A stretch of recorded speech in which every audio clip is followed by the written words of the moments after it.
Esta convocatoria que hoy formulamos para seguir avanzando requiere del concurso de todos aquellos que, más allá de críticas y diferencias, reconocen los logros de la década transcurrida y quieren asegurar la continuidad de la expansión de derechos y las profundas transformaciones de estos años. El desafío es complicado porque la desaceleración del crecimiento y las simpatías de algunos gobernadores y dirigentes del PNJ por una candidatura moderada son las dos pinzas que dificultan una acción más decidida del gobierno en la perspectiva del 2015. Sería poco serio, casi podría considerarse una humorada, levantar esta propuesta emancipadora y ponerla en manos de un candidato que no comparta en lo esencial el rumbo seguido por Néstor y Cristina, a quienes siempre animó la idea clave de la autonomía de la política respecto del poder económico, idea opuesta a la concepción corporativa de la articulación con los grandes intereses, ajena a la lógica del conflicto como signo vital de una democracia transformadora que reivindicara Kirchner cuando visitara por primera vez nuestra asamblea. Carta Abierta no elige candidatos, aunque no renuncia a apoyar en su oportunidad a quien se identifique más con el programa popular, pero tiene la obligación de decir que el postulante hoy mejor instalado en las encuestas está lejos de cumplir esa condición. El mejor candidato para esta patriada difícil será aquel que se haya expresado en defensa de las políticas de memoria, verdad y justicia. Aspecto central de la acción de gobierno, constituido además en reaseguro ético del proyecto kirchnerista. Aquel que asegure seguir avanzando en el camino marcado por Néstor Kirchner, cuando dijo no al ALCA en 2005 y hubiera condenado los intentos de desestabilización de Venezuela, así como expuesto sus diferencias con las políticas de los Estados Unidos para la región. Las amables sugerencias para que el gobierno llegue sin tropiezos al fin del mandato, formulados por miembros del establishment empresario, la dirigencia política y la corporación mediática, se parecen demasiado a una amenaza que señala los peligros que podría generar cualquier radicalización del rumbo económico o una más decisiva intervención en el proceso electoral. Actuando con responsabilidad en tan difícil coyuntura, la presidenta muestra a diario su vocación por no renunciar al camino emprendido. Ese es también el deseo de millones de argentinos, dispuestos a seguirla acompañando para iniciar en 2015 una nueva etapa del proyecto popular. No obstante, cierto es el innecesario arbitrio al que se recurrió con las cifras del INDEC. Ciertas son otras circunstancias merecedoras de críticas atinadas,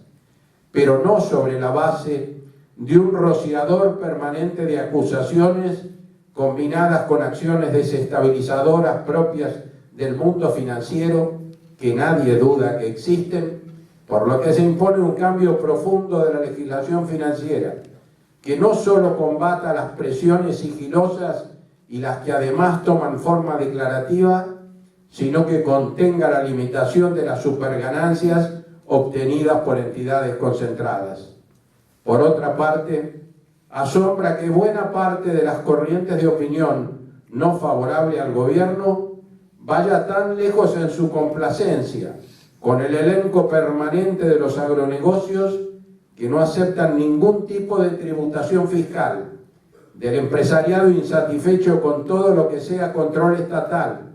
acciones que todos ellos conocen muy bien. Lo mismo ocurrió con la ley de medios, un gobierno que se empeñó en ampliar derechos y democratizar los medios de comunicación, recibió ataques brutales de los intereses afectados que redoblaban en ensañamiento el tenor de las medidas con que eras concernidos en nombres de un obvio sentido de democratización en la esfera política y productiva, que debiera ser normal en cualquier democracia avanzada, en tanto rumbos comunicacionales no sometidos a la lógica del capitalismo de la manufactura coercitiva de imágenes, plusvalía evidente del neocapitalismo sin más. 7.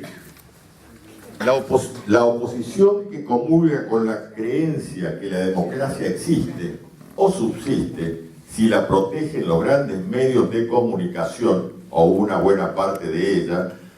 volatizó cualquier noción de espacio nacional autónomo cuando festejó la acción de los fondos buitres, cuando admitió la captura de una embarcación militar argentina en un acto de rapiña internacional,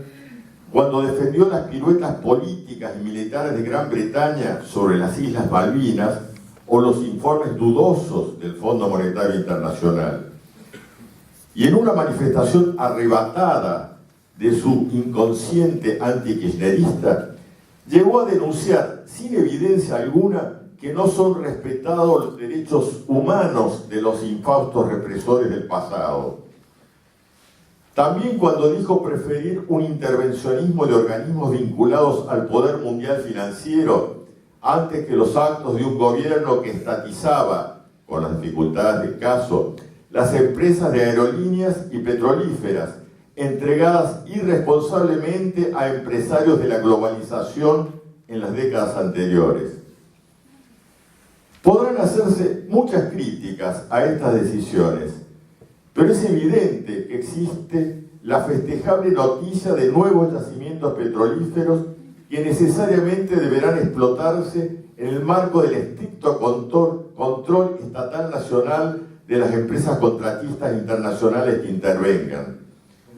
Será el caso, al mismo tiempo, que no se eviten las consideraciones sobre los dilemas ambientales y ecológicos que puedan presentarse y deben evitarse. Cuestiones que merecen un debate consciente y riguroso, que deben evitar llevarnos al ambientalismo de la globalización, preparado por las mismas empresas contaminadoras como ejercicio de control de los desarrollos regionales, sino a una doctrina efectiva de convivencialidad tecnológica con una naturaleza a la cual preservar de daños que perjudiquen la vida humana.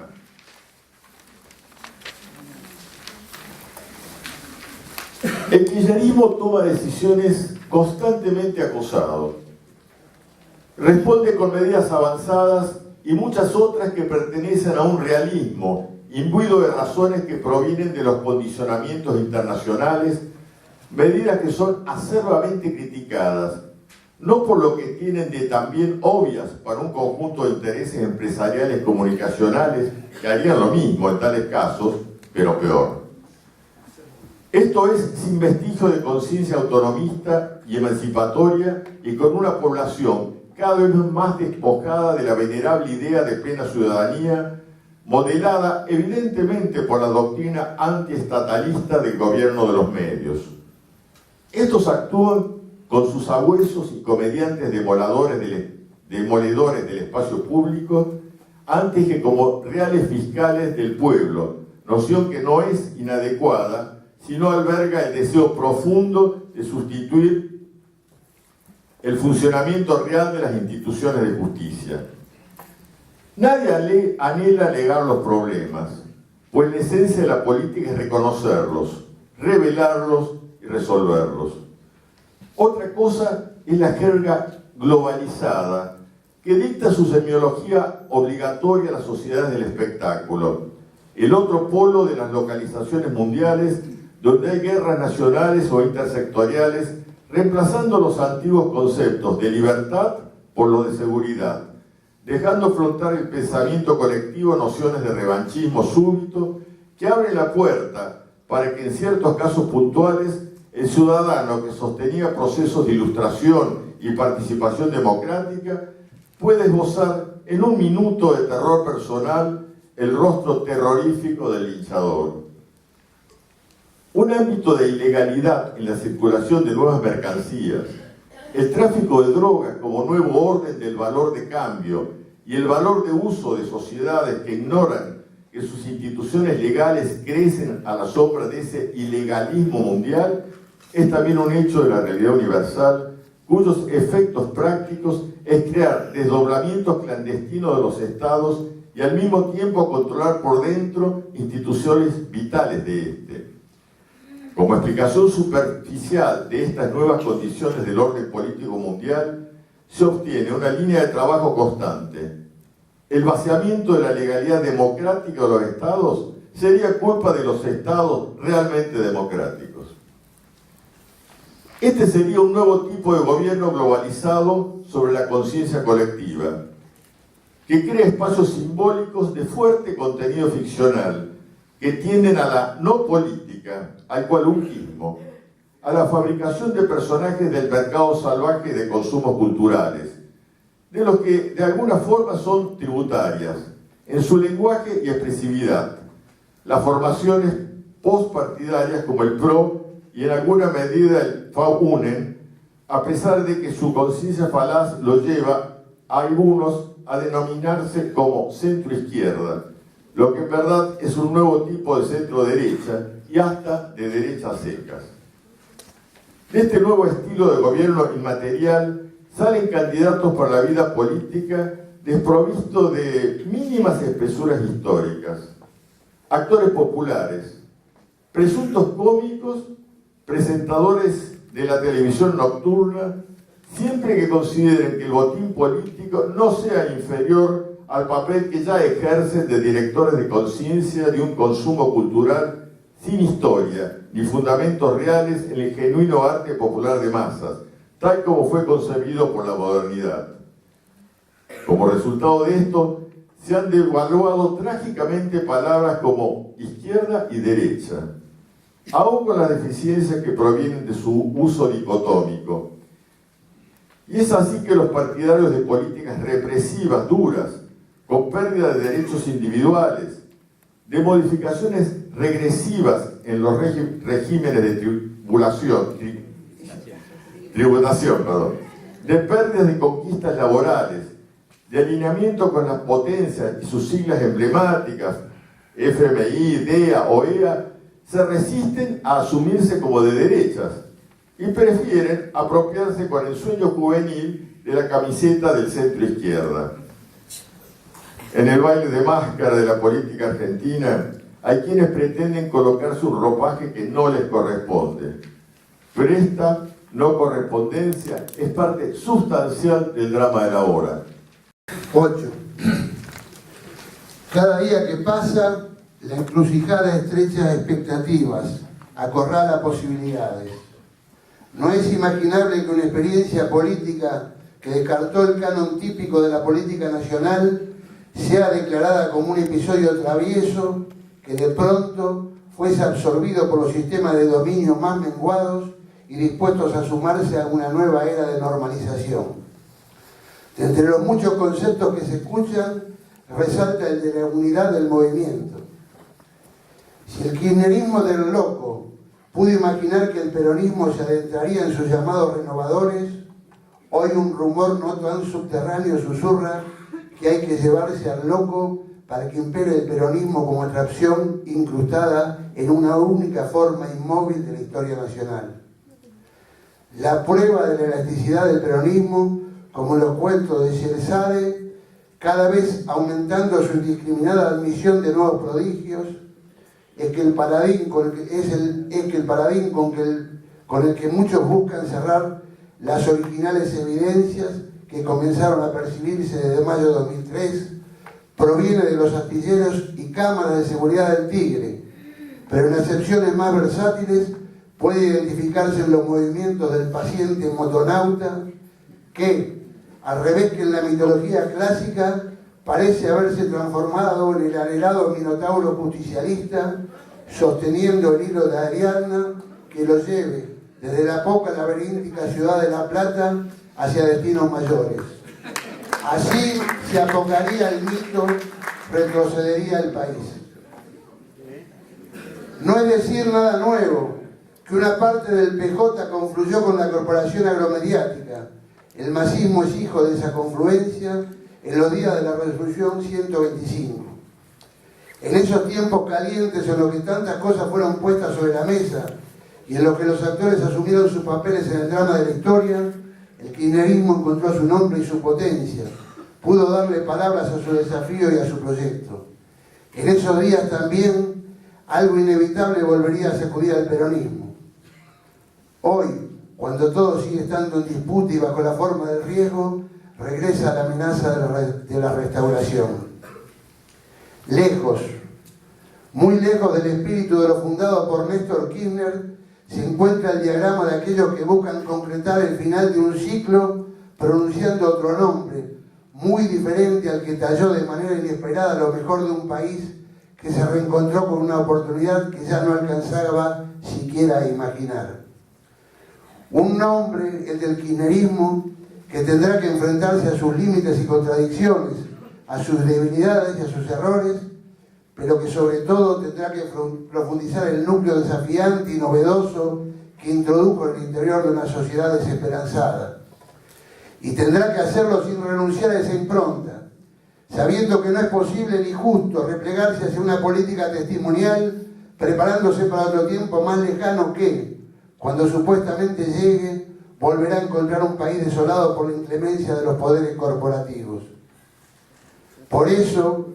el futuro tiene algunas líneas previsibles que pueden extraerse de todo lo actuado y todas las zonas imprevisibles que se imaginen, pero es necesario advertir que las derechas mundiales activas en nuestro país se hallan esperando el derrumbe violento o inducidamente degradado de gobiernos populares latinoamericanos, buscando referencias en poderes mundiales que manejan la ilegalidad de un orden que también dice ser ley republicana, deshilachando las necesarias autonomías políticas nacionales. Pasivamente, sectores amplios de la población aceptan el desfondamiento al que pueden someterla los mandos generales mediáticos, clientes de los poderes generales de la globalización, de los que estos a la vez son clientes. Hay una lucha que, de definirse de cierta manera, significaría la abrupta entrada de la Argentina en una globalización incierta y maniatada, sea la que provenga de las viejas áreas imperialistas o de las acciones económicas mundiales de las nuevas formas de capitalismo en las viejas naciones de Oriente, ante el que hay que evitar ser la nueva periferia de la nueva metrópolis que obligue a economías reprimarizadas. Una amenaza inminente deviene de la presión para la firma del Tratado de Libre Comercio entre el Mercosur y la Unión Europea, cuya matriz se inscribe en el paradigma neoliberal. Había épocas en que se buscaba el buen burgués.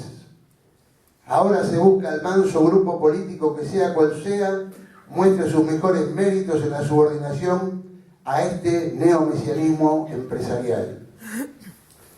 Dicho lo cual, no parece haber dudas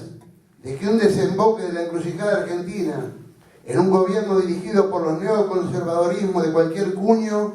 acentuaría todos los rasgos sumariamente comentados aquí de un retroceso nacional. Anuncios programáticos de esta regresión ya se hacen en los gabinetes de servilismo colectivo camuflados en los movimientos populares, en la entrada compulsiva a la globalización acrítica.